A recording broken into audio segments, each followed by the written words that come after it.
Hi అందరికీ ఈరోజు వీడియోలో ఆనపకాయ హల్వా ఎలా చేయాలో చూపిస్తాను. చూడండి అందరూ. ఫస్ట్ అయితే ఆనపకాయలు చెక్కేసుకొని తర్వాత మనం మంచిగా అన్ని ఆనపకాయలు కట్ చేసుకోవాలి.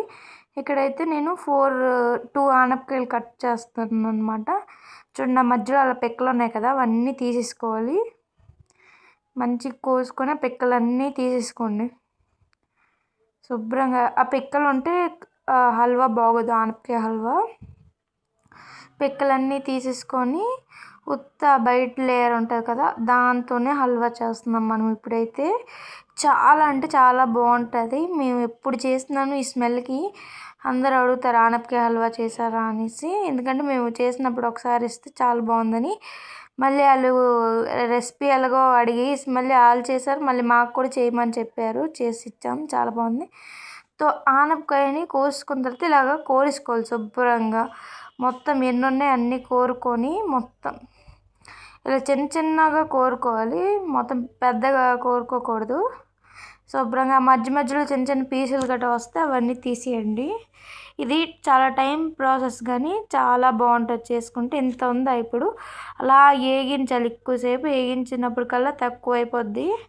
ఫస్ట్ అయితే కళాయి పెట్టుకొని అందులో ఆనపకాయ గుజ్జు వేసుకోండి. మొత్తం ఇందాకలా కోరింది మొత్తం వేసుకొని ఫుల్గా వేపాలి. వేపినప్పుడు అందులో ఉన్న వాటర్ లాగా వచ్చిన దాకా అలా ఫుల్గా వేగించాలన్నమాట. బాగా స్టవ్ మీద పెట్టుకొని లో ఫ్లేమ్లో పెట్టుకొని వేగించాలి. ఎక్కడ అడుగు పట్టుకోకుండా చూసుకోవాలి. అడుగు పడితే ఇంకా పాడైపోయినట్టుకి. ఎలాగ వేగాలంటే చూడండి, ఇలాగ వచ్చిన దాకా వేగాలి ఫుల్గా. ఇందులో అయితే నేను పంచదార ఆల్రెడీ వేసాను. నేనైతే 2 కప్స్ ఆఫ్ పంచదార వేసుకున్నాను. మీరు ఎంత స్వీట్ తింటారో దాన్ని బట్టి మీరు వేసుకోండి. ఈ లోపల ఇది బాగా వేగినప్పుడు కల్లా డ్రై ఫ్రూట్స్ మీరు ఏటేటి వేస్తారో అవన్నీ కట్ చేసుకొని వేసేసుకోండి. నేనైతే ఇక్కడ కిస్మిస్, జీడిపప్పు, బాదం వేసుకుంటున్నాను మొత్తం. ఇంకా 4 స్పూన్స్ నెయ్యి వేసుకుంటున్నాను మొత్తం. ఇంకా వేసుకోవాలి, మీరు వేసుకోండి ఇంకొంచెం. నేనైతే ఇది సరిపోద్దని ఇది వేసుకున్నాను. ఇంక మధ్యలో ఒకసారి వేసాను మళ్ళీను.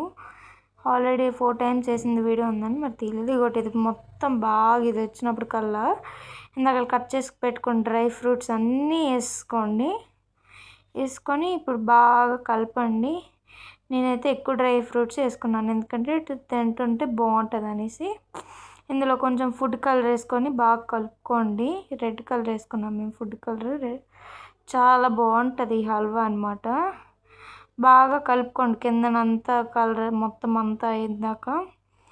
మొత్తం ఇది ఎలా కలుపుకోవాలంటే దగ్గరికి వస్తుంది కదా హల్వా, అలాగా కలుపుకోవాలి. ఫుల్ దగ్గరికి వచ్చిందాక కలుపుతూనే ఉండాలి. ఆ వాటర్ అంతా అయిపోయి ఇలా దగ్గరికి వచ్చిందాక చూడండి. ఫస్ట్లో అంత కూరమే, ఇది కొంచెమే వస్తుంది లాస్ట్కి.